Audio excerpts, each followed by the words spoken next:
my dog. So Dun, dun. What kind of dog was it? was a pitbull also. Oh, was it? Yes. Yeah. Well, now looking good. Armando ready to roll. Okay. Estamos listos. Just in case, let me put this camera like this. Okay. So we can see ourselves. Okay, ready to go. Cool. Okay. Just in case. Yeah, it looks good. Okay. So, would you advise? Should I pay more attention to you, like it's a natural conversation, or okay? Just So like a regular conversation, so, and okay. yes, and these motherfuckers will figure out how to follow. Yes. Okay, cool. Estimados, el día de hoy estamos con el gran Jason, un poquito más acá. Es compañero de gimnasio del B2 y vamos a hacer un poco de contenido en inglés para promover acá el idioma en nuestro querido Perú. Jason, tell me. Yes, sir. So you came here to Peru because love dragged you I from did. your country to here. Yes. Tell me, how was the story? Your future wife went to US first, or you met her on Tinder or Bumble, or I mean, I want to know the full story. Yeah. It was actually like that. So we met on LatinCupid.com, so internet dating site, and it was about 3 years ago actually. So I met her and we talked for about a week, and I booked a ticket. I'm like, hey, I'm gonna come in a month or two. Will you meet with me? So That was when? that was back in. It was right before the pandemic. So 19. Yeah. So right before that happened, about 2 months before that happened, met her. Stayed here for a couple weeks, and well, about a week and a half, and really got to know her, and yeah, we had that connection. So Now, I would like to understand how was your first time here in Peru. You know, like usually when they see someone that is a foreign person, and when they see an American, most of the time they see you like a wallet. I don't know if you have feel that. You know, like they want to squeeze until the last dollar. So. Yeah, it wasn't like that, but I know when I came here, it was a little stressful because my Espanol is poco. Yeah, Español is no bonito. I'm still learning. I'm trying, but yeah, as far as coming here and understanding the culture and how things work here, there was like 2 days before I actually met up with her, or a day and a half, 2 days. We were talking by phone, but she had other obligations. She was working, so I had to kind of figure some things out on my own. When you go to the little bodega, for example, let's say that you go to buy a Gillette, or you want to buy something in the bodega. Yeah. Do they understand you when you want to buy something? Actually, I've gotten really comfortable with not knowing too much Spanish. So between my trades, my Espanol, which is minimal, and Google Translate, I can usually. Google Translate. So between the three of them, I can usually get. So what do you do? Do you talk to the phone and then you show the text? I do. Yeah, I do, and I'll tell you what, younger people are much more receptive and understand what's going on. Like for example, today I went to get a haircut, and it was a kid. He was probably about 18, and he knew right away what was going on. I showed him the phone, and he picked right up on it and just spoke into the phone, so it went nice and smooth. And how do you explain what kind of haircut? Because you don't want to finish like an Uncle Balta. You know? I mean, I want a haircut. They treat my hair. You don't want to finish like Uncle Balta. So yeah. You have a picture and you say, I want to look like this. Yeah, that's exactly it. So before I do something, before I make a purchase, I try to look for a couple of keywords. Okay. Pictures, and do a little bit of preparation, and this was the same today too as well. I had a picture, I did the translation first, so I need to kind of a little workout for your brain. It is. Time it that really you is. was, right? I mean, it's cool. It's cool. Yeah. It's like trying to adapt. It's true. Yeah. Do you feel like people? How do you feel people treat you? Because sometimes maybe they get nervous. They want to. Sometimes they want to connect, but the language is a barrier. So Absolutely. How it feels? Yeah, it's different places are different. So at B2, where we met, of course, our gym. It's funny because it seems like almost everybody who's approached me, who are members there, speak English. I was actually surprised. I'd say 70%. But when I go up to the staff, that's a different story. Por favor, los miembros de gimnasio de B2 vendedores, por favor, estudien su Open English. Yeah. So the staff was the problem, but the members more or less they knew that. Yeah, a lot of members. In fact, there was a guy there who approached me and he asked me a question in Spanish, and I went to my go-to answer. Yo hablo poco español. Yeah, I remember clearly. Yeah, I know that one. I got that down. He switched over into perfect English. I was actually really surprised. I wanted to. I'm like, are you American? Because there was like no accent. I couldn't. But No, you just and it's proven, yeah. and that is difficult to get rid of your accent because you speak so much time in Spanish. But talking about the accent, I don't know if you feel this, but for example, Italians, they don't care about their accent. They just speak, you know. But Chinese people, they give a fuck about their accent. They just speak. Indians, worse. Right. But for one reason, it's like Latinos, they have this complex, oh, sorry for my English, you know, and you feel that, no? All the time, oh, sorry, my English is bad. So why do you feel this low self-esteem? So not always, but sometimes. I feel it more in the Latinos than in the Indian people, or maybe the people that I met from India were like really proud of being Indian. Yeah. Have you seen that when you were in US? As far as like Latinos speaking English? Yeah, do you feel that they sometimes hesitate to use the English? Can be, but actually I find in the United States most people who are of Latin descent speak English. There's a few that don't, but I think sometimes, believe it or not, it's a tool that sometimes they use if they do speak English and they don't want to answer for whatever reason. Oh, so they play down.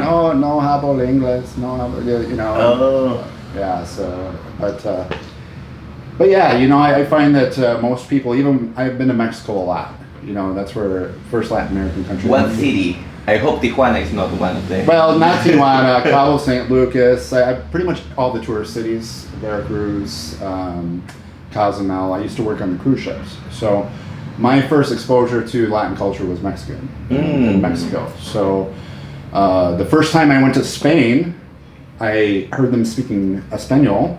The real. Castellano. Yeah, no, it sounded like it blew my mind because I'm so used to associating the language with Mexico, you know, and then going to Europe, it was just like, it doesn't compute. Some Americans don't call it Spanish, they call it Mexican. I don't know if you have heard Spanish? That. Yeah, they are speaking Mexican. Or Spanglish, yeah. Yeah.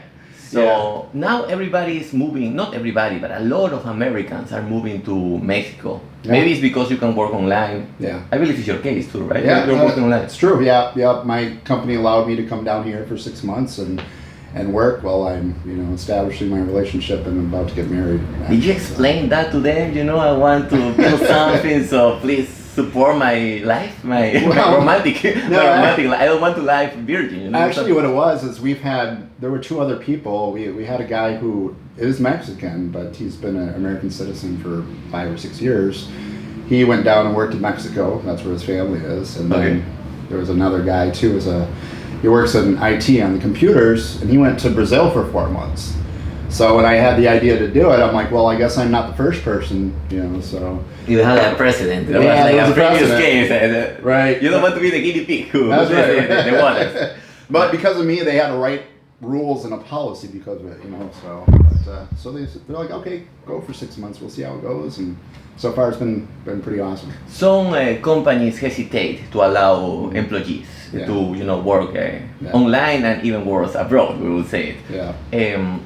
How much time do you have working online? How many months? Like, you mean previously, before, like, in my job now? Oh, since you started working online. Oh, yeah. Yeah, I mean, I've been working for this company for 4 years, so it's not like it's, you know, something new to me. And do they have, like, software to control you? Because some companies, they try to install in your PC and they want to see. Right. That's a good question, but for me, I work in sales, so if I don't work, I don't make sales. If I don't make sales, I don't eat. Just numbers. Numbers. So, you know, my production speaks for itself, you know.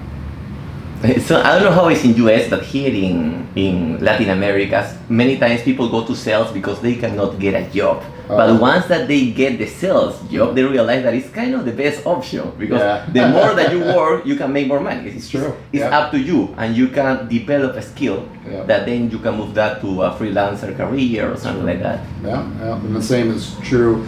It's kind of a blend because I work in education, so basically I set people up for classes. What do you sell so far? So, online schooling. So we specifically do trades like architects who need their continuing education hours, builders who are trying to get their licenses. It has to do with trade licenses. So in the United States, every state regulates it differently, but they need education, and we have an online platform that allows them to take the required class. Nice. Yeah. It's like a B2C business or B2B? It's both, but more B2C. More I do B2C. Nice. And I prefer that. I mean, I like smaller, more intimate, talk to the customer.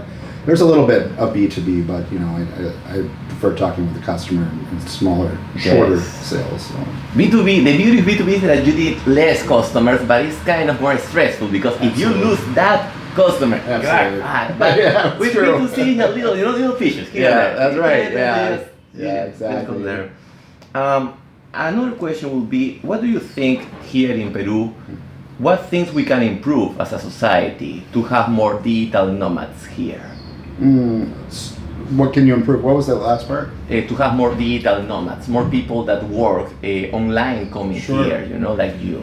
Yeah, no, that's a great question. Well, I'll tell you what, using my girlfriend, soon to be esposa as an example, she works in sales as well. I like when you mix girlfriend with esposa. Yeah, she's soon to be. Girlfriend slash esposa. Yeah. That's a cool word. Yeah, she, so, her boss, she works in kitchen equipment sales, and her boss, very traditional Peruvian from what she tells me, in the sense that you show up to the office and you're working and you're doing something the whole time. Well, when I came here, she needed to take some time off, help me get settled in and spend more time with me, quite frankly. And so she asked if she could take the time off, and he was going to be out of the country in Argentina, so no one was there to run the business. Like, well, go ahead and take the phone and just do what you have to do, but also do the best you can. Well, she closed like 4 or 5 big sales, or I don't remember exactly, maybe it was 3 or 4, but some big sales she closed working from our home. We got an apartment together, and so I think that helped him to open up to see that you don't necessarily have to be physically somewhere to be able to be productive and work. You can do it remotely and be successful.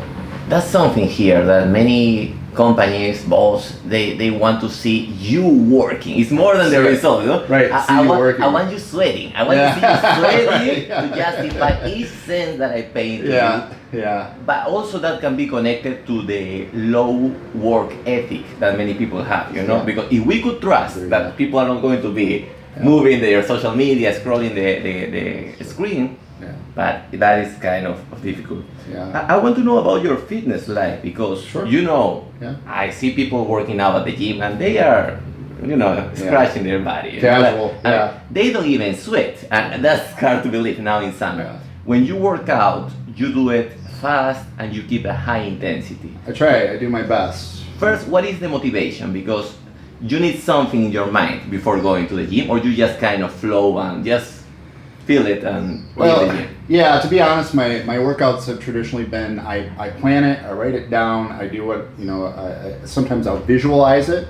I can get pretty serious about the intensity of the workout when I go through it and visualize it first. Before going, okay. But with our gym, B2, which you well know, they don't know, but it's so busy, you don't know. I don't know where I'm gonna go. Just based what is on available. What's available? That's yeah. So I kind of base it on that and just work with what's available.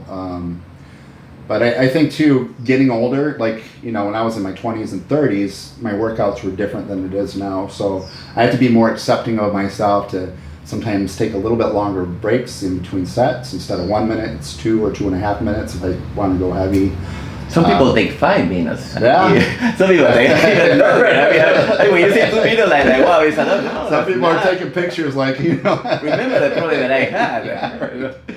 Le voy a contar en el próximo episodio qué pasó, but those women were sick, they were recording, and days after that, many people approached to me and they told me that those are not the first women or people in general that are doing that. It's like, but okay, I don't want to. We can go right down that track because I'm right there with you. I completely agree. So the thing is that when you are doing your exercise, do you try to play with sets? Sometimes more reps per set, sometimes heavy, sometimes lighter, sometimes drop set. It's a great question. Do you plan that, or is like how it feels in the moment? Yeah, I generally, as an overall outline, I'll do 1 week light, shorter rests, higher reps. Okay. 1 or 2 weeks medium, so we're talking the 8 to 14 range, the hypertrophy range, and then I'll do one week really heavy, going for the 5 to 8 range and just really see how far I can push it. When you're working out, do you feel eyeballs following you? I do. I do, and I don't know if it's because I mean, because I am intense about it, and I sometimes grunt or sweat. I sweat a lot, and but I don't know too, because I mean, I'm one of the fewer gringos there. I think I've only seen one other one. Yeah, too. I think you are. Yeah, but I just try to do me, and I think it's more related to intensity, because not many people train hard. When you, it's like. It's strange when someone is doing exercise at the gym now. So you go here to move dumbbells? Right. And this society, this world is, and it's not just here in Peru, that is in many countries. It is. Before, for example, people used to pay the membership one day and they never came back. Maybe one day. Now they keep coming back. Why? Because they have the cell phone to hide there. Right. And what machines do people like? They like, for example, quads extension, because you can be with the cell phone there. Yeah, that's true. Yeah, the one I mean, I don't know the name of the exercise because I never do it, but I see all the women with the bar. Hip thrust. Yeah. Of course, hip thrust. But I've never seen so many women or people do that specific exercise. Like, you could go in at 6 o'clock in the morning and leave at 11 o'clock at night, and there's always going to be at least one person, probably one, doing the hip thrust. That's someone started to promote that during quarantine, because before quarantine that wasn't a thing here. Okay. And the problem with usually women, they never use the Olympic barbell. But now they are using the Olympic barbell, and they are taking the plates also. So you're like, and you have guys also. There are guys obsessed with their ass. I don't judge, but but they take plates. That's my thing. Yeah. So okay, that's related to your fitness. You work out how many days per week? 4 or 5, usually 4 or 5. And you keep within 1 hour, 1 hour 30? Nah, to be honest, I spend more time. I think, shower, get ready, cool down, the whole thing, it's usually 2 hours. No, but just the workout. Actual, 45 minutes, I would say. That's fast. Actual work. That's fast. But if we're cutting out the warm-up and stretching before and after, it'd be 45 minutes over. Oh, okay. Okay, that's cool. Yeah. Tell me, when you're working online, we talk about this. Now, for example, it's more or less 6 p.m., 6 something here. Yeah. We talk that better record this hour because we don't want the guy who sells the fruta, plata. So, do you have that problem sometimes when you are closing a sale and these guys are screaming, or they just pass? Because here they stop, that's the problem. Yeah, I can see why that would be an issue here. So when I first came here, the first 3 months I was living in an Airbnb. And now I have an actual apartment. Okay. But the Airbnb, right next door, they've been building a building, so it was like between 8 to 6, like every day. So that was a little tough as far as getting on the phone and getting used to that and figuring out how to work around for that. But now not really so much. There's not a lot of noise. My apartment's pretty quiet where I'm at, so. Well, once that you get used to that kind of noise, anything else is like easy to bear. Exactly. Exactly. So it's not like a big problem. Well, that's cool. No problem at all. Before wrapping this interview, do you want to share something with the people if they want to follow you? Please, don't harass the guy. No acoso. A lot of people sometimes they go. No, I don't have a big social media presence, but Jason Styles at Facebook.com. I will put it in the description. I will put it. By the way, before wrapping this, you sent me a video on YouTube. Yeah. So what was that? Because I kind of. Actually, I used to be a DJ.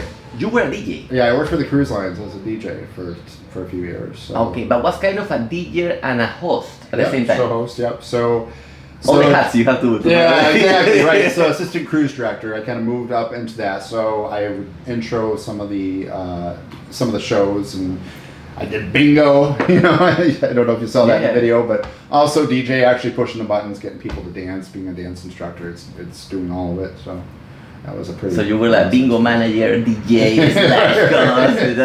Yeah, I was paid to have fun and get drunk people to dance. So that's pretty much what it was. How is working in a cruise? Because I think there's a moment that you kind of get tired of that, or not? Yeah, it's true. So I was fortunate enough to have one of the fun jobs. So, my work schedule usually was 2 hours to 7 hours, but every single day. But it wasn't hard. We didn't have weekends, no days off. But when we're in port, you only work an hour or two because nobody's on the ship. So it was a lot of fun. I would do 2 or 3 months on and then take 2 months off. So it's when you're working, and when you're off, you're off. So, for example, I got off the ship, my contract ended in Italy. So I got to hang out for 2 weeks in Italy. I went to Barcelona. Do they pay you those 2 months that you were like off, or you make enough money the 2 months to cover? Yeah, you do. You make enough to cover it. The other thing is room and board. Everything is paid for. So everything they're paying you is so you're exactly. Yeah, exactly. The best benefit though was you don't pay for air travel. So if you're going like if I'm getting off in Italy, I can do what's called a flight deviation, and basically I'm using their ticketing system, and there's no very, very little, if anything, as far as what I pay for flights. So you can get in an airplane and just kind of make it look like okay. As long as it's to or from a contract, I could deviate if I wanted to here, and it wouldn't cost me anything to go back home.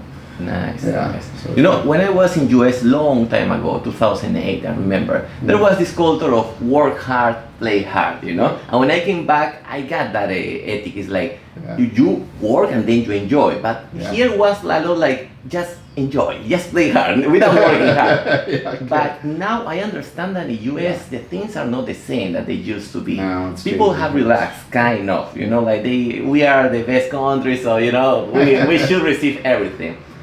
How do you feel the country? Where is heading the country? Do you feel it's like the Titanic, like going down, or still there's a way to turn that up? No, it's a ship with a lot of holes and not enough fingers putting in the holes to keep it from sinking. I mean, I would agree with you. Like, there was a time in my country's history recently where we were doing a lot of things right, but I think that there's been a bit of it's been degrading, as far as culture, the way the media is portraying things. People have gotten lazy, not just in the culture, but in their civic duties. But it's not too late. They lost the love, for the country. But some people say good times make weak people. Maybe you have heard that, right? But I think there's kind of a root of the problem. Yeah. What is the root of the problem? Technology? What is the... No, well, I think the root is there's a coordinated, planned direction for the entire world, and America's a big obstacle, a strong America. And I'm not trying to say America's this great place, or in the sense that, if America falls, the world falls, but I think that our Constitution, based on, on family, on God, as far as taking care of your community. George Soros doesn't like that, Exactly. George Soros, exactly. So that's the thing. So eroding that, you're absolutely right. So eroding those principles that the United States was founded on through education, bad education, through the media, through trying to use different methods to break down the family. The divorce rate in your country is insane. It's like there's no country close to the divorce rate that you have. Absolutely, and that's all a piece of it. All these little pieces, and if you put enough of these pieces and break enough, it's going to shatter. And that's kind of we're at a tipping point, right on the edge right now.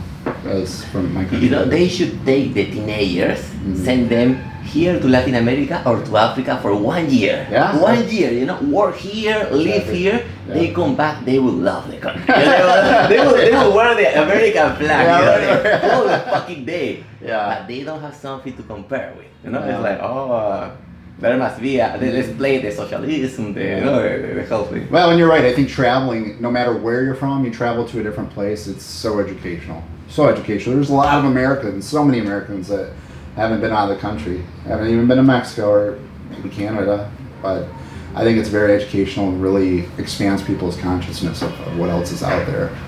Yes, and also you learn things and you get more information that is not in your circle, because sometimes people just consume content from the same friends, from the same TV show, and it's like a little bubble that is easy to manipulate. Yeah, absolutely. Yes.